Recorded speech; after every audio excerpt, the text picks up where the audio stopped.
Guys, कैसे हैं आप लोग। आशा करते हैं आप लोग काफ़ी अच्छे होंगे। और आज की वीडियो में हम आपके लिए लेके आए हैं मैकेनिक्स ऑफ सॉलिड। जो भी मतलब कि मैकेनिकल ब्रांच के सेकेंड ईयर के स्टूडेंट हैं उनके लिए हम ये वीडियो लेके आए हैं। उनके लिए सिलेबस को बताएंगे कि आपको थर्ड सेम में कौन कौन से मतलब कि सब मैकेनिक्स ऑफ सॉलिड में टॉपिक पढ़ने हैं आपको। ठीक है, उसके बाद हम आपके लिए क्या लेके आएंगे, हम आपके लिए लेके आएंगे कि आपका फर्स्ट चैप्टर से लेके जितने भी चैप्टर हैं इसमें उन सभी के लिए हर टॉपिक बेस पर वीडियो लेक्चर भी प्रोवाइड कराएंगे। ठीक है, तो आप हमारे चैनल से जुड़ जाइए और ये सभी वीडियो देखने के लिए नोटिफिकेशन को भी ऑन कर लेना। तो चलिए हम अपना जो सिलेबस है उसको डिस्कस कर लेते हैं कि हमको इस मैकेनिक्स ऑफ सॉलिड सब्जेक्ट में क्या क्या पढ़ना है। ठीक है, तो इसका मैं थोड़ा कलर चेंज कर लेता हूँ, रेड ले लेता हूँ। तो ये चीज़ मैंने आपको बता दी। तो चलिए हम सिलेबस को पढ़ लेते हैं। सबसे पहले मैं आपको बता दूं, इसमें जो पहला जो चैप्टर है, पहला चैप्टर, उसमें आपको देखो कितना लेक्चर है। 11 लेक्चर में आपका पहला चैप्टर कंप्लीट होगा अगर आप ढंग से पढ़ेंगे। तो पहला टॉपिक क्या है इसमें, पहला टॉपिक है basic consumption concept of load stress and strain. ये कह रहा है कि जो बेसिक कंसेप्ट होता है ना लोड का और स्ट्रेस और स्ट्रेन का, वो सारा आपको इसमें क्या है पढ़ना है। ठीक है, नेक्स्ट आपको पढ़ना है टेंसाइल कंप्रेसिव एंड स्ट्रेस, वो शियर स्ट्रेस एंड स्ट्रेन, कि आपके पास टेंसाइल स्ट्रेस क्या होता है, ठीक है, कंप्रेसिव स्ट्रेस क्या होता है, शियर स्ट्रेस क्या होता है, एंड इनका स्ट्रेन जिससे स्ट्रेस से जनरेट होता है उसके बारे में आपको स्टडी करना है। ठीक है, तीसरे लेक्चर में आपको क्या पढ़ना है, nominal and true stress strain diagram, मतलब स्ट्रेस स्ट्रेस का जो डायग्राम होता है वो आपको पढ़ना है, ये वाला। और ये तो मैं आपको वैसे ही बता रहा हूँ नॉर्मल, आपको डिटेल से पढ़ाऊंगा तो आपको बिल्कुल क्लियर हो जाएगा। और उसके बाद आपको पढ़ना है concept of elasticity, elastic limit and limit of proportionality. ठीक है, तो आपका हुक का नियम है, इसमें हुक के नियम से ही आपको लिमिट ऑफ प्रोपोर्शनलिटी के बारे में जानकारी अच्छी हो जाएगी। ठीक है, तो हम नेक्स्ट बात कर लेते हैं।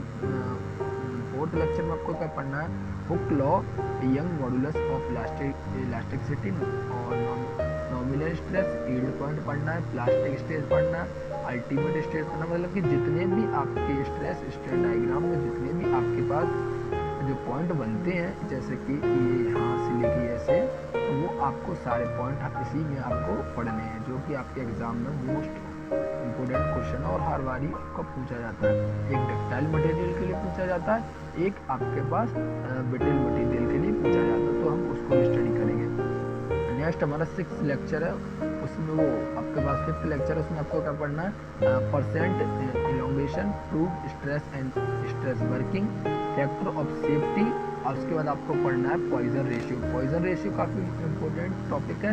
इसके बाद आपको पढ़ना है shear modulus, deflection and stiffness. Stiffness क्या होती है ये भी आपको हम पढ़ाएंगे।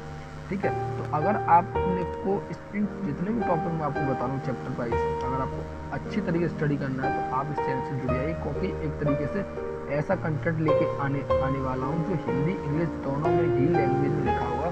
टेक्निकल चीज़ इंग्लिश में लिखी होंगी और आपका जो बेसिक चीज़ है, जो लैंग्वेज है, वो आपकी हिंदी में होगी, तो आपको समझने में काफ़ी आसानी होगी। ठीक है, नेक्स्ट आपको 6th लेक्चर में देख लेते हैं कंसेप्ट ऑफ फटीग। फटीग क्या होती है, क्रीप क्या होती है, थर्मल स्ट्रेस क्या होता है, स्ट्रेस कंसंट्रेशन क्या होता है। तो ये भी आपका काफ़ी अच्छा टॉपिक है, तो इसको भी हम पढ़ेंगे। ठीक है, 7 और 8 लेक्चर में आपको पढ़ना है प्रिंसिपल स्ट्रेस क्या होता है। ठीक है, प्रिंसिपल स्ट्रेस मतलब कि हर प्लेन पर अगर आपका स्ट्रेस लग रहा है तो उसको आप कैसे कैलकुलेट करोगे, और principal plane under direct and shear stress, कि अगर आपके पास जो प्लेन है उस पर जो भी स्ट्रेस शियर स्ट्रेस लग रहा है तो आप उसको कैसे स्टडी करेंगे। ठीक है, 11 लेक्चर में आपके पास जो है वो है मोहल सर्कल मेथड। मोहल सर्कल क्या होता है उसको भी आपको हम पढ़ाएंगे। ठीक है, तो चलिए फिर नेक्स्ट सेकंड चैप्टर देख लेते हैं। आपका सेकंड चैप्टर में क्या क्या है। सेकंड चैप्टर आपका है, इसमें आपको सबसे पहला टॉपिक पढ़ना है resilience, proof of resilience and modulus of resilience. ठीक है, रिलेंस क्या होता है और इसके बारे में एक तरीके से स्ट्रेन ही होती है और डिफरेंट टाइप्स ऑफ रिलेंस होते हैं। हर चीज़ के लिए अलग अलग हम डिफाइन करेंगे, आपको अच्छा नहीं समझ में आएगा। और नेक्स्ट लेक्चर में आपको पढ़ना है strain energy due to direct stress. जो डायरेक्ट स्ट्रेस होता है आपके पास, उससे हमारी जो स्ट्रेस एनर्जी होती है उसको हम पढ़ते हैं, वो कितने प्रकार की होती है वो भी हम पढ़ेंगे, ठीक है।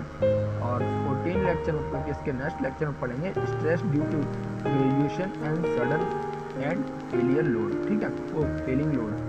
तो मतलब कि इसमें आपको पढ़ना पड़ेगा कि अगर आपका ग्रेजुएट मतलब कि एक बॉडी है उस पर आराम से लोड लग रहा है और एक अचानक लोड लग रहा है, तो उसमें क्या क्या चीज़ें आएंगी, कौन कौन सा लोड लगेगा, तो वो चीज़ सारी चीज़ स्टडी करेंगे। नेक्स्ट हम करेंगे थर्ड चैप्टर।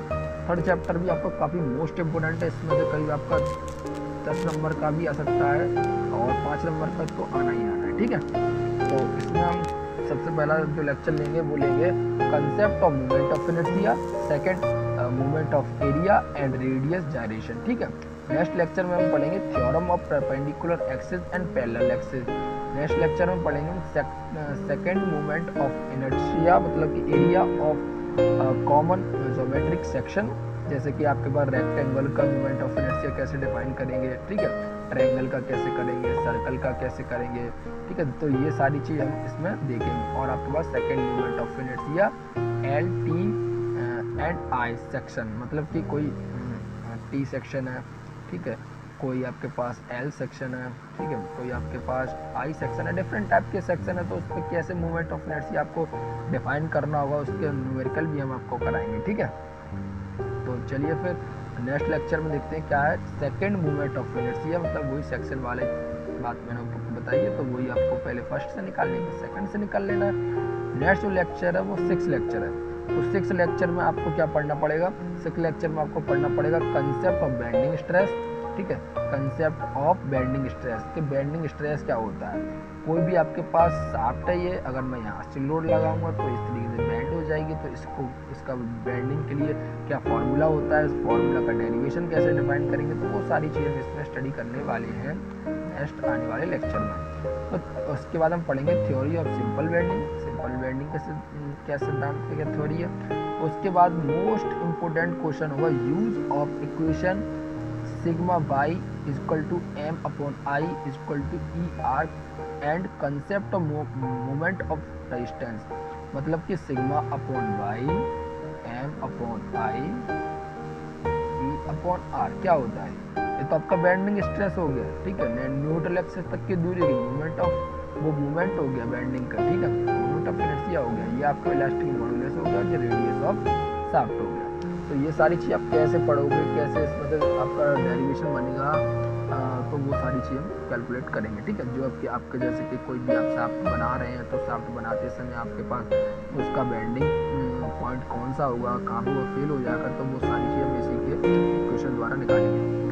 नेक्स्ट हम पढ़ेंगे बेंडिंग स्ट्रेस डायग्राम कि भैया बेंडिंग तो हो रही है तो उसका डायग्राम भी होगा, तो कहाँ कहाँ पे कौन कौन सा पॉइंट आएगा, कैसे बेंडिंग होगी, तो वो सारी भी चीज़ में स्टडी करने वाले हैं नेक्स्ट क्लासेस में। और नेक्स्ट हम पढ़ेंगे लेक्चर में हम पढ़ेंगे calculation of maximum bending stress in beam, rectangle, circle, T section, different types of section. मतलब कि आपको क्या पढ़ना है, रेक्टेंगल है जैसे कोई सर्कल है तो उस पर कैसे बेंडिंग और स्ट्रेस को हम कैलकुलेट कर सकते हैं, तो वो सारे कंसेप्ट हम इसी में स्टडी करेंगे। आपका सिलेबस में इतना महंगा ही महंगा है कि ये आपको पता होना चाहिए, और सिलेबस के अकॉर्डिंग ही हम पढ़ेंगे, कोई टेंशन लेने वाली बात नहीं, ठीक है। तो नेक्स्ट लेक्चर में हम देखेंगे permissible stress section modulus of rectangle और सर्कल, ये सारी चीज़ के लिए हम बेंडिंग स्ट्रेस याद करने वाले हैं। तो चलिए हम नेक्स्ट चैप्टर देख लेते हैं, नेक्स्ट चैप्टर में क्या स्टडी करेंगे। तो नेक्स्ट चैप्टर हमारे पास 5th चैप्टर है, 6 है, 7 है, 8 है, 9 है, टोटल आपके 9 चैप्टर है।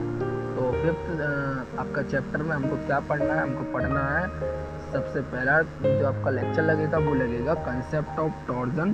टॉर्जन क्या होता है, different between torque and torsion, कि टॉर्क क्या होता है और टॉर्जन में क्या अंतर है, और कंसेप्ट ऑफ टॉर्जन, ठीक है, मतलब कि मरोड़ क्या होती है, और उसके अंदर जो टॉर्क लगता है आघूर्ण, तो उसको हम कैसे कैलकुलेट करेंगे, या उसका कंसेप्ट क्या है क्या नहीं है, वो सारी चीज़ स्टडी करेंगे। Use of torque equation for circular shaft, मतलब कि T upon J tau upon R G theta upon L, ये आपकी टॉर्जन इक्वेशन है। तो इसको हम किस तरीके से फाइंड आउट करेंगे, कैसे इसका यूज करेंगे अपने शाफ्ट को बचाने के लिए फेलियर होने से, पे फटिग लोड, जो भी साइक्लिक लोड फ्लक्चुएशन होता है उसको बचाने के लिए कैसे यूज़ करेंगे, तो वो सारी स्टडी भी हम इसी में करने वाले हैं। ठीक है, तो नेक्स्ट हमारे पास जो लेक्चर लगेगा वो लगेगा comparison between solid shaft hollow shaft with regard to their strength of weight. मगर आपके पास कोई सॉलिड शाफ्ट है, ठीक है, कोई हॉलो शाफ्ट है, यहाँ पर हॉलो शाफ्ट है, तो उस पर आपका लोड लगा रहे हैं तो उससे कैसे फील होगा, उसमें क्या डिफरेंट है, उसका एक बड़ा सा डेरिवेशन है और वो डेरिवेशन आपको बहुत ही अच्छा लगेगा। मैं काफ़ी अच्छी तरीके से एक्सप्लेन करूँगा उसको, तो आपको समझ में आएगा। ठीक है, नेक्स्ट पढ़ेंगे हम पावर ट्रांसमिटेड बाय शाफ्ट। ये जो शाफ्ट होती है वो हम किस लिए यूज करते हैं, पावर को ट्रांसमिट करने के लिए करते हैं, एक डिवाइस से दूसरे डिवाइस के लिए। तो उसको कैसे आपको पास पावर को ट्रांसमिट करेगा, उसकी इक्वेशन वगैरह होगी, कुछ न्यूमेरिकल भी होंगे, तो वो सारी चीज़ स्टडी करने वाले हैं। नेक्स्ट लेक्चर लगेगा आपके पास concept of mean and maximum torque. आपके पास मीन और मैक्सिमम मतलब कि एवरेज और अधिक से अधिक टॉर्क क्या होता है, तो उसकी स्टडी करनी है। ठीक है, नेक्स्ट लेक्चर हम लगाएंगे आपके पास नया चैप्टर के लिए, जो 6 चैप्टर आपके पास है, उसका पहला लेक्चर लगेगा आपके पास concept of beam and form of loading. कि कोई भी आपके पास बीम है, कैंटिलीवर बीम है, फिक्स बीम है, ठीक है, हिंज बीम है, ठीक है, सिंपल सपोर्टेड बीम है, तो उस पर हम लोड किस तरीके से लगाएंगे। जैसे कि आपका कोई भी ब्रिज हो गया या फिर आपका घर का लेंटर हो गया, तो उस पर काफ़ी सारे लोड लगे हुए, बीम लगे हुए हैं, तो उस पर हम कैसे लोड को कैलकुलेट करेंगे और उसके बाद हम उसको कैसे हम कैलकुलेट करके उसको फेलियर से बचाएंगे, तो वो सारी स्टडी हम इसमें करने वाले हैं। Concept of and supported and roller hinge fix beam. ठीक है, तो यहाँ पे आपको बीम भी दे रखी है, कौन कौन सी बीम आपके सिलेबस में और भी आपको एक्स्ट्रा पढ़ाएंगे। ठीक है, नेक्स्ट लेक्चर लगे आपके पास concept of bending movement and shear stress. Bending movement और शियर स्ट्रेस में क्या रिलेशन है, वो सारी चीज़ देखेंगे। अब जी आपका सबसे मोस्ट इम्पोर्टेंट, अगर आप जेईई की तैयारी करने जा रहे हैं या करने वाले हैं, तो सबसे मोस्ट इम्पोर्टेंट आपका जे वाला क्वेश्चन है। ठीक है, S F and D M diagram. ठीक है, for cantilever and simple supported beam with and without overhanging subject to concentric load। ठीक है, कंसंट्रेटेड लोड मतलब कि आपके पास इसका आपको डायग्राम बनाने पड़ेगा फेलियर का। ठीक है, बेंडिंग मूवमेंट डायग्राम और शियर स्ट्रेस वाला डायग्राम। ठीक है, ये आपको बनाना पड़ेगा, वो आपको बताएंगे कैसे। ऐसे कि हम क्या करेंगे, कोई भी बीम हमारे पास यहाँ पे पॉइंट लग रहा है, ऊपर से लग रहा है, नीचे से लग रहा है, एक पॉइंट से दूसरे पॉइंट में, उसके बाद हम इस तरीके से कुछ डायग्राम बनाएंगे, यहाँ पे सेक्शन वगैरह काटेंगे, कहाँ पे फेल होगा, कैसे होगा, वो सारी चीज़ आपको हम बताएंगे। ठीक है, नेक्स्ट आपका 8 चैप्टर आपको सबसे लेक्चर पहला लगेगा introduction to elongation stress, circumference और लूप बोलते हैं इसको, एच की जगह एल लिखना पड़ेगा, loop stress and radial stress. ठीक है, नेक्स्ट लेक्चर लगेगा longitudinal and circumferential stress in their cylinder. Cylinder में कैसे लगता है सरकमफ्रेंशियल स्ट्रेस और लॉन्गिट्यूडनल, जिससे वह फेल हो जाता है। उसके बाद लॉन्गिट्यूडनल एंड सरफेशियल stress in thin spherical shell, पतले जो स्फेरिकल सेल होते हैं, इसमें हम कैसे इन दोनों स्ट्रेस के बारे में पढ़ेंगे और कैलकुलेट करेंगे, इसके जो डेरिवेशन होंगे और न्यूमेरिकल होंगे वो भी स्टडी करेंगे। ठीक है, लास्ट वन लीस्ट आपका वो जो चैप्टर है वो 9th है। इसमें आपको क्या पढ़ना है, सबसे पहले लेक्चर में पढ़ना आपको cantilever having point at the free and. ठीक है, नेक्स्ट आपके लेक्चर में पढ़ना है cantilever having point load at any point of the Spain. Next आपके पास पढ़ना है cantilever with uniformly distributed load over the either Spain. Next आपके लेक्चर में पढ़ना है कैंटिलीवर हैविंग यूडीएल। ठीक है, universal distributed load over part of the Spain from field and. Next lecture में आपको पढ़ना है cantilever having UDL load part of the Spain fix and. ठीक है, तो ये सारे आपके पास ये हैं। तो ये आपका कुछ सामने मैंने आपको सिलेबस की जानकारी दे दी है और तो आपको फर्स्ट लेक्चर से लेकर सारे लेक्चर मतलब कि चैप्टर वाइज आपको प्रोवाइड करा दिए जाएंगे और आपको फ्री ऑफ कॉस्ट आपको नोट्स भी प्रोवाइड किए जाएंगे, वो भी हिंदी में और इंग्लिश लैंग्वेज में लिखे हुए, दोनों कॉम्बिनेशन होगा दोनों का। ठीक है, तो अगर आपको ये मेरा वीडियो अच्छा लगा हो, मेरा समझाने का थोड़ा भी तरीका अच्छा लगा हो तो इस वीडियो को शेयर करना जितने भी आपके साथी हैं, और वीडियो को लाइक करना। फिर आपके लिए हम लेक्चर प्रोवाइड कराने स्टार्ट कर देंगे। चलिए मिलते हैं नेक्स्ट वीडियो, जब तक के लिए जय हिंद, वंदे मातरम।